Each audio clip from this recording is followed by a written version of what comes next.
मुद्दा ही है। अभी पारा शिक्षकों का मामला लीजिए, कल मैंने सवाल उठाया, सवाल को उत्तर भी मैंने सार्वजनिक कर दिया है अपने सोशल मीडिया के प्लेटफॉर्म पर।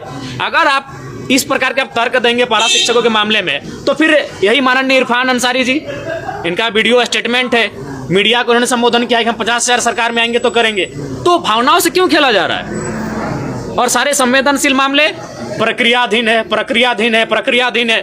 तो भाई महाधिवक्ता आपका है, वे संवेदनशील मामले जितने इस राज्य में है, महाधिवक्ता से कही जाए कि उनमें त्वरित हो कि 1,36,000 करोड़ जो आपका बकाया है वो किस किस विभाग से बकाया है। उसमें सरकार का उत्तर आया है कि लगभग 1 लाख करोड़ का जो बकाया है वह जमीन का मामला है, लैंड। तो लैंड सरकार का नहीं होता है, लैंड एक रैयत का होता है, इंडिविजुअल है।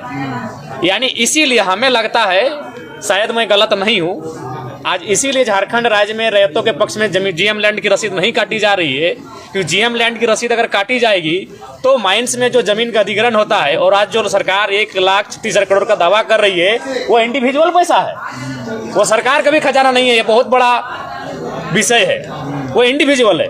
क्योंकि उसमें आपको आप पढ़िए, माननीय सौरी राज्यों ने सवाल किया है, सरकार ने उत्तर दिया है कि उसमें से मैक्सिमम जो पैसा है वो जमीन संबंधित पैसा है, और जमीन सरकार का नहीं, जमीन रैयत का होता है। इसीलिए इस राज्य में जीएम के लैंड का रसीद नहीं काटा जा रहा है, जो कि इस राज्य के लोगों के साथ बहुत बड़ा छल किया जा रहा है। तो क्या रॉयल्टी हो गया इस तरह से? अब सरकार, मुख्यमंत्री कह रहे हैं कि रॉयल्टी का जो बकाया राशि नहीं मिलेगा तो कोयला बंदी कर देंगे, नाकेबंदी, हड़ताल, सभी तरह की। देखिए, सबसे पहले जो कोयला बकाया का जो राशि है उसे पूरे राज्य को इसीलिए कहते हैं कि राज्य के जो लोग हैं उन्हें कम से कम कागजी कलम से भी सक्षम होना चाहिए। माननीय सदस्य सौरी राय जी ने सवाल किया है कि 1,36,000 करोड़ जो आपका बकाया है वो किस किस विभाग से बकाया है। उसमें सरकार का उत्तर आया है कि लगभग 1 लाख करोड़ का जो बकाया है वह जमीन का मामला है, लैंड। तो लैंड सरकार का नहीं होता है, लैंड एक रैयत का होता है, इंडिविजुअल है। यानी इसीलिए हमें लगता है, शायद मैं गलत नहीं हूँ, आज इसीलिए झारखंड राज्य में रैयतों के पक्ष में जीएम लैंड की रसीद नहीं काटी जा रही है, क्योंकि जीएम लैंड की रसीद अगर काटी जाएगी तो माइंस में जो जमीन का अधिग्रहण होता है, और आज जो सरकार 1,36,000 करोड़ का दावा कर रही है वो इंडिविजुअल पैसा है, वो सरकार का भी खजाना नहीं है। ये बहुत बड़ा विषय है, वो इंडिविजुअल है। क्योंकि उसमें आपको आप पढ़िए, माननीय सौरी राज्यों ने सवाल किया है, सरकार ने उत्तर दिया है कि उसमें से मैक्सिमम जो पैसा है वो जमीन संबंधित पैसा है, और जमीन सरकार का नहीं, जमीन रैयत का होता है। इसीलिए इस राज्य में जीएम के लैंड का रसीद नहीं काटा जा रहा है, जो कि इस राज्य के लोगों के साथ बहुत बड़ा छल किया जा रहा है। तो क्या रॉयल्टी बन गया है? नहीं, तो जमीन का रॉयल्टी नहीं, सीधा बात इंडिविजुअल है। जमीन का रॉयल्टी इंडिविजुअल है, क्योंकि अगर जमीन का रसीद कटता और कोई माइंस वहां अधिग्रहण करती तो उस जमीन का रॉयल्टी मिलता, लेकिन किसे मिलता? रैयत को मिलता।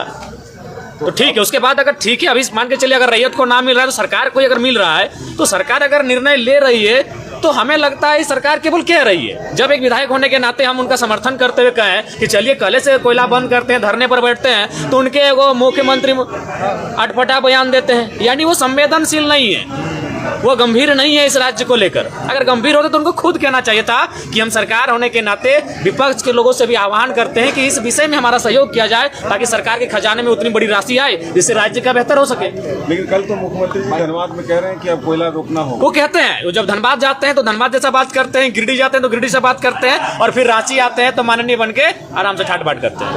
धन्यवाद। बिल्कुल राजनीतिक विषय है, ये राजनीतिक मुद्दा ही है। अभी पारा शिक्षकों का मामला लीजिए, कल मैंने सवाल उठाया, सवाल को उत्तर भी मैंने सार्वजनिक कर दिया है अपने सोशल मीडिया के प्लेटफॉर्म पर। अगर आप इस प्रकार के आप तर्क देंगे पारा शिक्षकों के मामले में, तो फिर यही माननीय इरफान अंसारी जी, इनका वीडियो स्टेटमेंट है, मीडिया को उन्होंने संबोधन किया कि हम 50,000 सरकार में आएंगे तो करेंगे। तो भावनाओं से क्यों खेला जा रहा है? और सारे संवेदनशील मामले प्रक्रियाधीन है, प्रक्रियाधीन है, प्रक्रियाधीन है। तो भाई महाधिवक्ता आपका है, वे संवेदनशील मामले जितने इस राज्य में है, महाधिवक्ता से कही जाए कि उनमें त्वरित हो। धन्यवाद। यह सामान में लाभ जो कटौती हो रही है, उसमें भी प्रक्रियाधीन चल रहा है। कई महिलाओं का नाम काट दिया गया है।